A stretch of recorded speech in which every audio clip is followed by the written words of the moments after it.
Chapter 27 mainsail धोना। भोर का समय दक्षिण पूर्वी हवा के साथ निकला, जो गर्म, स्थिर थी और लैगून के पानी को सुनहरा बना रही थी।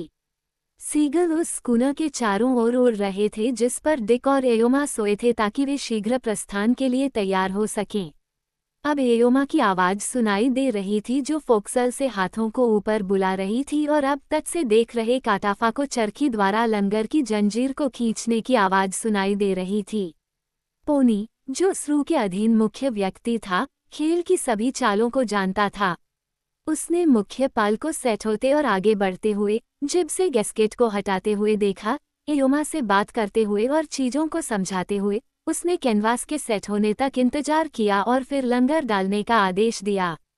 ले मोइन ने देखा कि पोनी ने पहिया संभालते हुए मुख्य पाल को दक्षिण से आ रही लगभग मंद हवा के साथ भर दिया, जबकि स्कूनर ज्वार के बहाव के विरुद्ध धीरे धीरे आगे बढ़ते हुए गांव की ओर बढ़ गया और फिर दक्षिण की ओर एक बड़े मोड़ पर मुड़ गया, जो बंदरगाह की दिशा में एक ब्रेक के लिए बना था।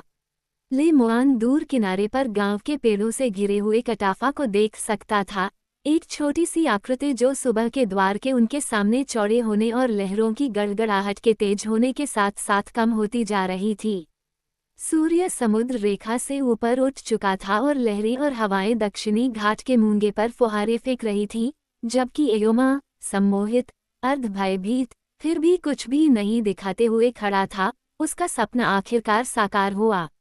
ओह, लेकिन दिल दहल गया जब वो स्टारबोर्ड की ओर झुकी और उसने पहचाना कि बंदरगाह की ओर कोई आउटरिगर नहीं था, क्योंकि आउटरिगर हमेशा डोंगियों के बंदरगाह की ओर बांधा जाता है। चालक दल के लिए बंदरगाह की ओर कोई आउटरिगर नहीं था जिस पर वे रेंग कर बाहर आ सकें और अपने वजन से उसे स्थिर कर सकें, और जब वह बंदरगाह की ओर झुकी तो डर पैदा हो गया कि कहीं आउटरिगर बहुत नीचे न चला जाए।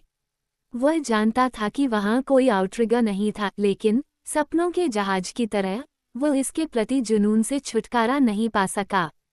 इसके अलावा अब जब कैनवास ऊपर उठ चुका था, अब जब हवा उसे साहपूर्वक भर रही थी, तो उन विशाल पालों के आकार की विशालता देखकर उसके दांत किटकिटाने लगते यदि उसने अपने जबड़े भींच न लिए होते।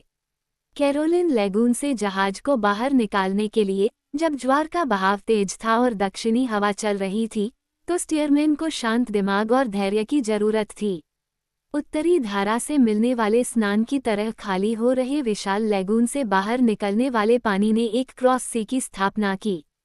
एक बिंदु ऐसा भी था जहां स्टीयरिंग का रास्ता खो गया था, और यह सब इस बात पर निर्भर करता था कि जहाज को खुलने के लिए कैसे सेट किया गया था। क्या वह कोरल से टकराएगा और टकराएगा?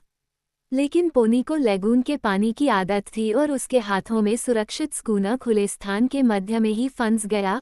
फिर भाटा ने उसे अपने में ले लिया। एक तीर की तरह वह मूंगे के घाटों को पार कर गई, समुद्र के पार की लहरों से टकराई, अपने को हिलाया और फिर गड़गड़ाहट के साथ भूमि को साफ किया और उत्तर की ओर चल पड़ी। वो हवा को खा जाएगी, एयोमा ने एक बार कहा था। सभी द्वीपों में डोंगियों के लिए हवा नहीं बचेगी। और अब जब पोनी ने पतवार को बदला और मुख्य बूम लड़खड़ाया और फिर बंदरगाह की ओर मुड़ गया, तो वो वास्तव में हवा को खा रही थी। जो हवा आ रही थी वह अब लगभग पीछे की ओर चली गई थी। उसके धनुष के खिलाफ समुद्र का टकराना बंद हो गया था। एक आने वाली लहर और एक आने वाली हवा के साथ सन्नाटा छा गया। केवल लकड़ी, ब्लॉक और रस्सियों की चरमराहट से सन्नाटा टूटता था। ले मोआन ने फिर पीछे देखा। लगभग उनके पीछे दक्षिण पश्चिम में कैरोलिन अपने विशाल बाहरी तट पर सुबह की चमक के साथ लेटा था, जिसका गीत नीले समुद्र में हवा में झुके हुए ऊंचे ताड़ के पेड़ों पर और हमेशा मछली पकड़ने के लिए तत्पर सीगल पर धीरे धीरे आ रहा था। दूरियों को देखने में निपुण उसकी आंखें उन घने वृक्षों के झुरमुटों को देख सकती थी जहां मकान थे, और वृक्षों के पास मूंगे के ऊंचे स्थान पर कुछ ऐसा जो मूंगे का नहीं था। एक लड़की का रूप, समुद्र की चकाचौंध में एक कण जो कभी दिखाई देता था, कभी गायब हो जाता था। ले मोआन ने तब तक देखा जब तक कि चट्टान की रेखा उस चमक से निगल नहीं गई जिससे पैर ऐसे उठे जैसे समुद्र में पैर रखे। उसने इस पूरे मामले में कोई हाथ नहीं डाला था। उसका जहाज पर आना एयोमा के निर्देश पर हुआ था। वह भाग्य जिसने उसे और ताउरी को कुछ घंटों के लिए एक साथ फेंक दिया जबकि उसे काटाफा से अलग कर दिया। वह उसके परे और बाहर काम करने वाली चीज थी, और फिर भी उसे लगा कि यह सब कैसी के फूलों के संदेश का हिस्सा था, कुछ ऐसा जो ताउरी के लिए उसके प्यार के कारण होना चाहिए था, कुछ ऐसा जो उसके जुनून की शक्ति से अस्तित्व में आया था, कुछ ऐसा जिसने उसे ताउरी के साथ हमेशा के लिए जोड़ दिया। ले मुआन के मन में कोई छोटापन नहीं था, उसमें बहुत सी चीजों की कमी थी लेकिन किसी भी चीज में वो कमजोर नहीं था। वह निर्दयी था लेकिन क्रूर नहीं था, और जब ताउरी का सूरज उस पर चमकता था तो वह उन ऊंचाइयों और गहराइयों को दिखाता था जो केवल उस सूरज की चमक के माध्यम से ही अस्तित्व में आई थीं। ताउरी की खातिर उसने खुद को पीटरसन के लिए बलिदान कर दिया था, ताउरी की खातिर उसने कार्लिन को नष्ट कर दिया था, ताउरी की खातिर वह खुद को फिर से बलिदान कर देगी, वह जो निस्वार्थ शब्द या दया शब्द का अर्थ भी नहीं जानती थी। वह आसानी से और किसी गुप्त तरीके से कटाफा को मार सकती थी, लेकिन इससे उसे ताउरी का प्यार नहीं मिलता, और कटाफा के शरीर को मारने से क्या फ़ायदा होता जब तक कटाफा की छवि ताउरी के दिमाग में बनी रहती। कटफा एक मच्छर था जिसकी भिनभिनाहट से उसका सपना बाधित हो रहा था, वह गुजर रहा था, वह गुजर जाएगा। वह उस ओर मुड़ी जहां एयोमा ने, जो अपने आत्मविश्वास और मन की स्थिरता को पुनः प्राप्त कर चुका था, अचानक डिक को अपनी बाहों में भर लिया था और उसे गले लगा लिया था। इस बूढ़े सज्जन के उत्साह और विस्तार के क्षणों में कुछ कुछ स्कूली लड़की की झलक थी, उनके उत्थान के समय में कुछ कुछ स्पष्ट रूप से स्त्रैण था। अब उसे पलटने का डर नहीं था, अब वो आउटरिगा के जुनून से मुक्त था और उस पर उमड़ रही असाधारण और नई संवेदनाओं का आनंद ले रहा था। उसे गर्ल्स मारुआ की चट्टान और उसकी योजना याद आ रही थी।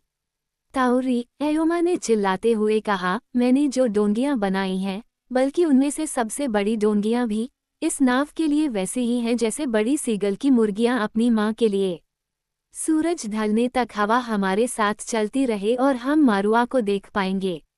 डिक ने पहली बार पीछे मुड़कर देखा और कैरोलिन के दूर दूर तक फैले पेड़ों की चोटियां देखीं। वे बहुत दूर लग रहे थे। उसने पहली बार काटाफा के बारे में सोचा।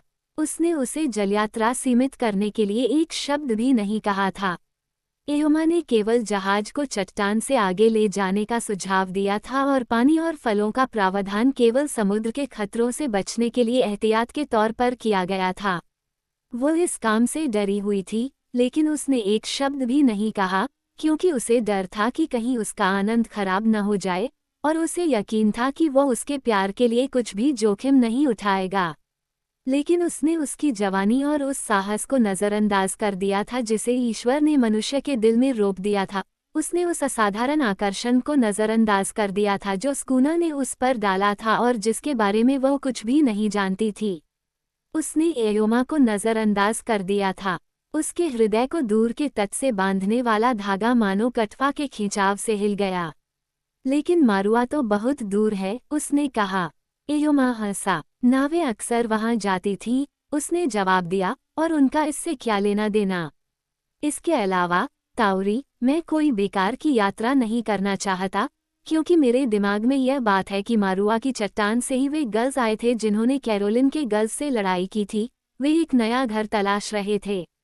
क्यों? डिक ने उत्तर दिया, केवल सीगल ही जानते हैं, और फिर बुरे लोग हैं जिन्हें मैं किसी दिन मार डालना चाहता हूँ, लेकिन अभी नहीं, क्योंकि हमारे पास पर्याप्त आदमी नहीं है, हमारे पास भाला भी नहीं है। हमारे पास पापलगी की बोलने वाली छड़ियां हैं, एयोमा ने कहा, और मैं उनका इस्तेमाल कर सकता हूँ। ले मुआन ने मुझे सिखाया, लेकिन बुरे लोग नज़र से दूर हैं। इस मामले में हमें मारुआ के पास जाने की ज़रूरत नहीं है, जितना कि हम अब कैरोलिन से हैं, या सिर्फ थोड़ा सा। मैं चट्टान देखना चाहता हूँ और उस पर क्या चल सकता है, क्योंकि गर्ल्स सिर्फ इसलिए अपना घर नहीं छोड़ते क्योंकि हवा तेज चलती है या समुद्र ऊंचा उठता है। उन्हें भगाया गया है, ताउरी, और उन्हें किसने भगाया है, बड़े गर्ल्स या मनुष्य का कोई नया रूप, कौन जानता है।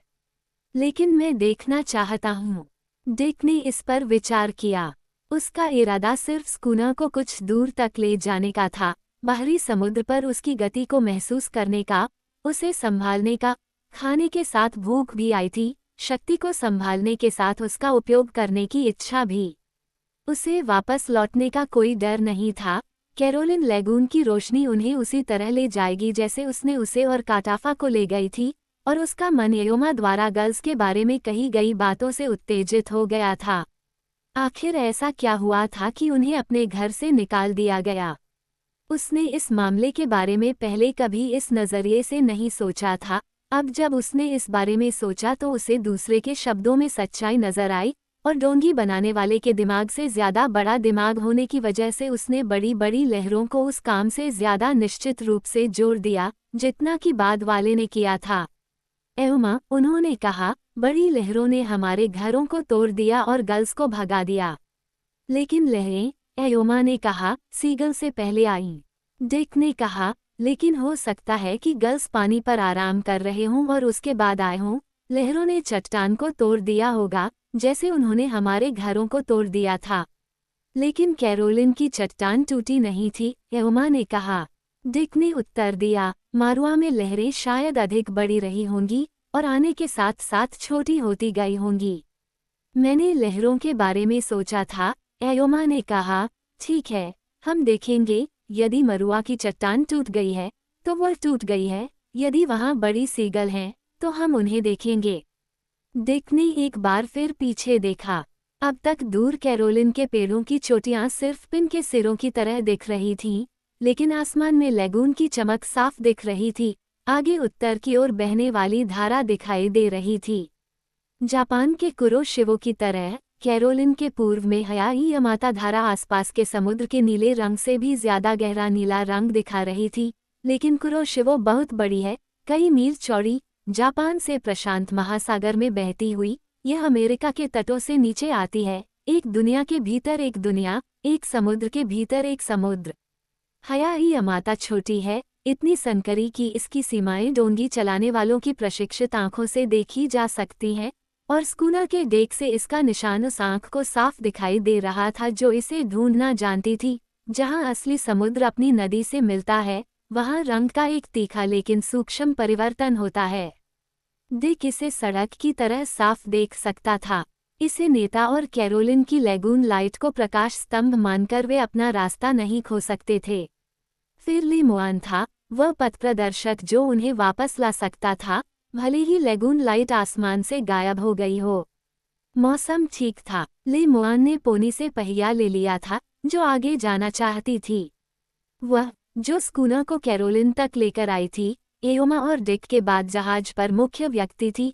एक तरह से वो उनसे ऊपर थी, क्योंकि न तो डिक और न ही एयोमा ने अभी तक पहिया संभालना सीखा था।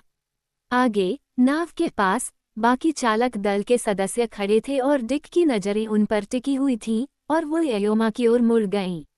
हाँ, उसने कहा, हम जाकर देखेंगे। वो पीछे की रेलिंग की ओर मुड़ा।